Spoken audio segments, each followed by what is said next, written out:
Hello guys, welcome back to my YouTube channel. If you are new here, you're welcome, and if you're a returning subscriber, you're welcome as well.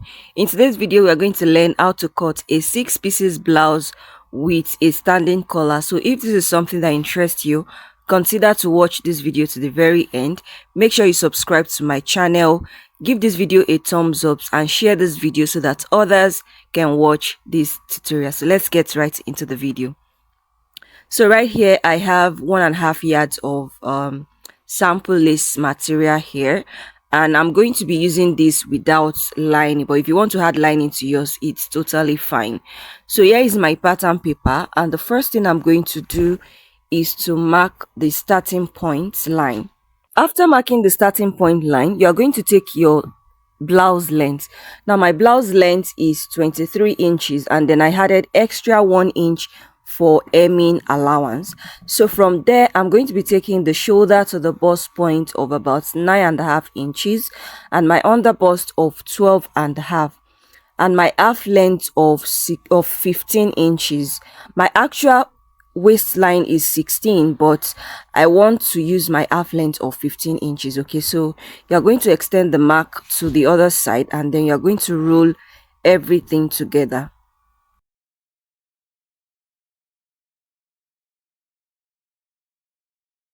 The next thing is to take half of your shoulder to shoulder measurements, and half of mine is 7 inches. I'm going to mark 7 inches, and my chest line of 7 inches. Okay, now I'm also going to place my half of my shoulder measurement where I marked my chest line.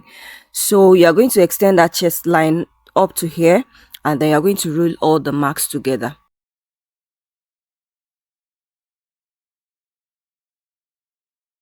Next thing is to take the shoulder slope of 1 inch, and we are going to take our standard neck width, which is 3 inches, but I'm still going to reduce the neckline later. So go ahead and connect all the marks together. The next thing is to determine the midpoint of your armhole from where you slanted your armhole. So, and then from the midpoint, I'll be going in by 1/2 inch. Then right here, I'm going to be marking the quarter of my bust measurement. Then go ahead and connect your armhole like this. So right here, I'm going to label this the shoulder line, the chest line, the bust line, the under bust line, and here is going to be the waistline, and here is going to be the hem, which is also the length of my top. The next thing is to insert half of our nipple to nipple measurement. Half of mine is 3.5, and I'm going to insert it here to the hem of my top. So go ahead and connect all the points together. So come down 1/2 inch from your bust line and go up by 1/2 inch from your bust line. Then from the midpoint of my armhole, I'll be coming down by 1 inch. Okay, so you are going to connect that 1 inch to that mark you have above your bust point. Okay, that bust point, that 1/2 inch I marked above my bust line, you're going to connect it to the armhole using your curve ruler. Make sure you don't have any sharp edge around it. So if you have any, ensure to blend it out just like I'm doing.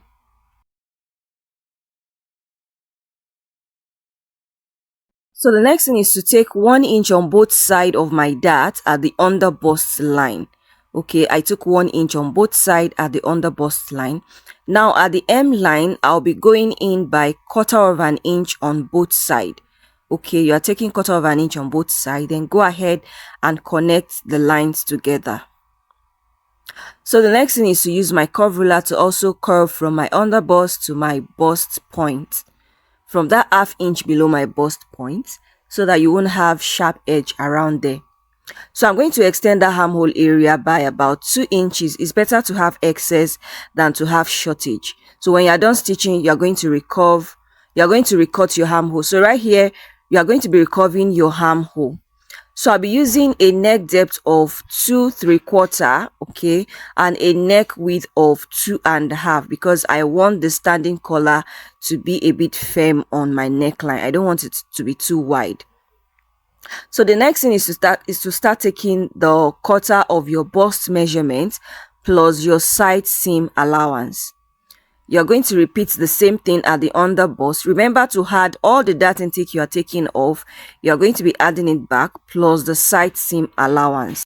You should repeat the same thing on your waistline. Although I didn't I didn't shape my waistline, but in the process of stitching I shaped out my waistline measurement. Okay, so after that, the next thing we are going to do is to observe the bust dart. So just ensure you know the difference between your front and your back waist. Okay, so the difference from my front waist and my back waist is 1 inch, and you're going to mark that 1 inch below your bust line. So if yours is 2 inches, then you're going to be using 2 inches, but so mine is 1 inch, and that is why I measured 1 inch from my bust line.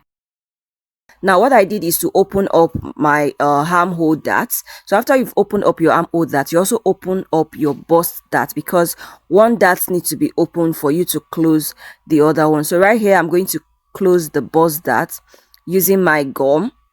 Okay, you slash it and then close it up like this. If you don't want to use your bust dart, it's totally fine.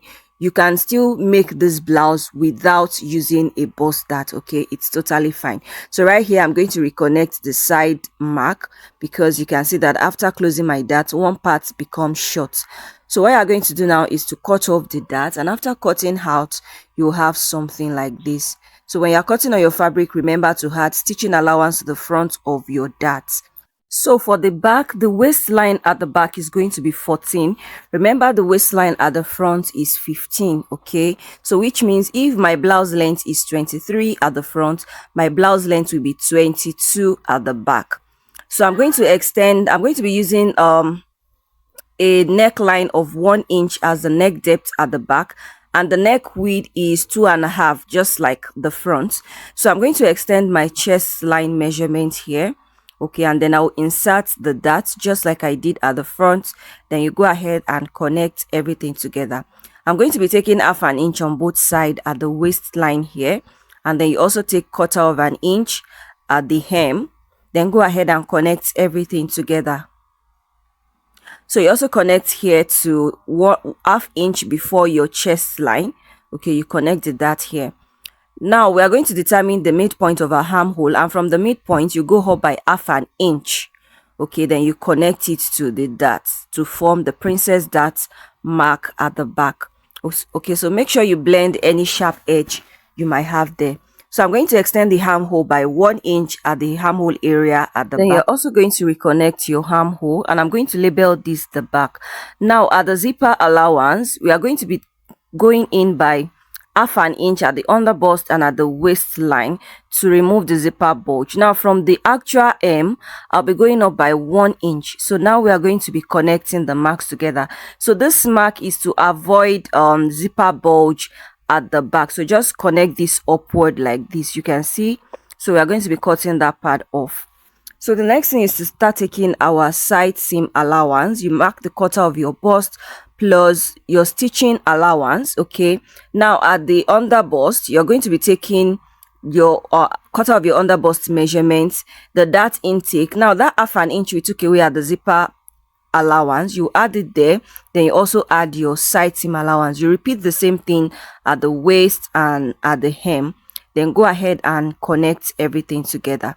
So while cutting, I left 1/2 inch at the shoulder area, which is going to serve as the stitching allowance. Okay, so you also cut the armhole, you cut everything out, and you would have something like this. Now I'm going to teach you how to turn this into a 6 pieces blouse. So I'm just going to be adding my gum on this edge, and I'll be gluing this the center piece of my front. I will glue it on it like this.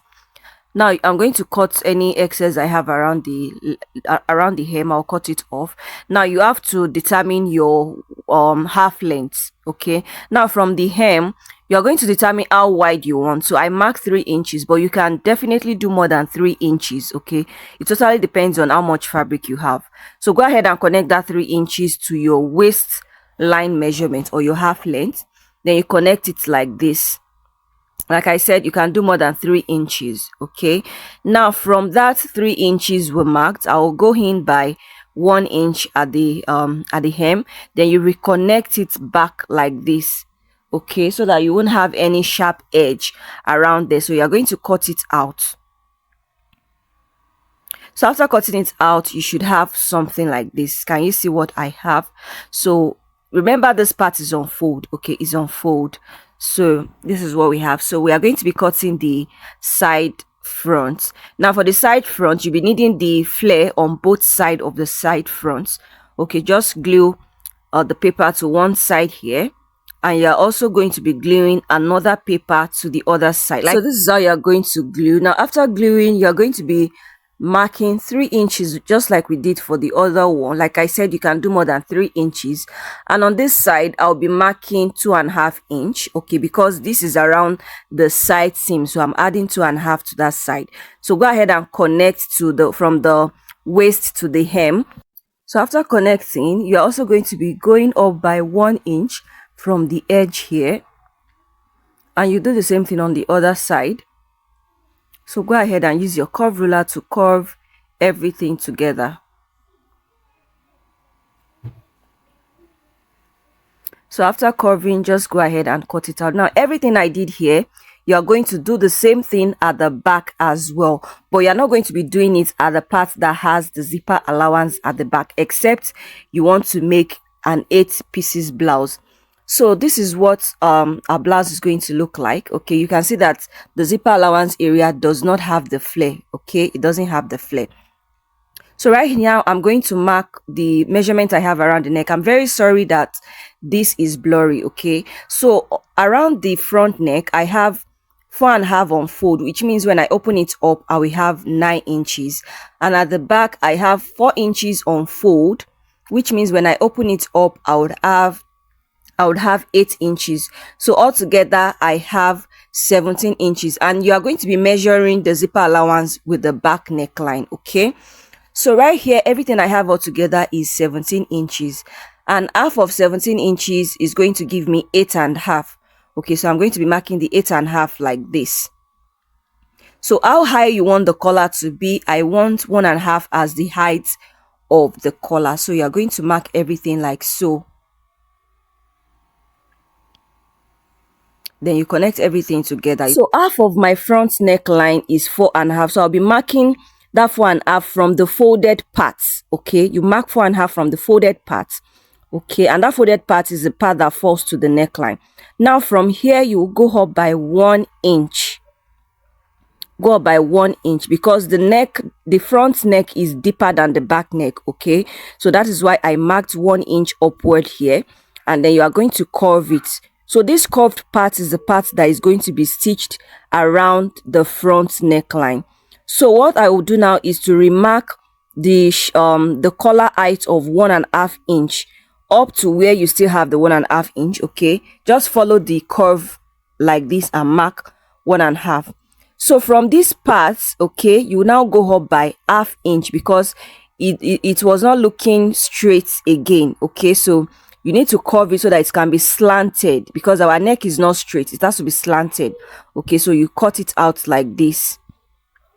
Okay, so note this part here is the front. Okay, the part that has the arrow is the front, and it's going to be on fold.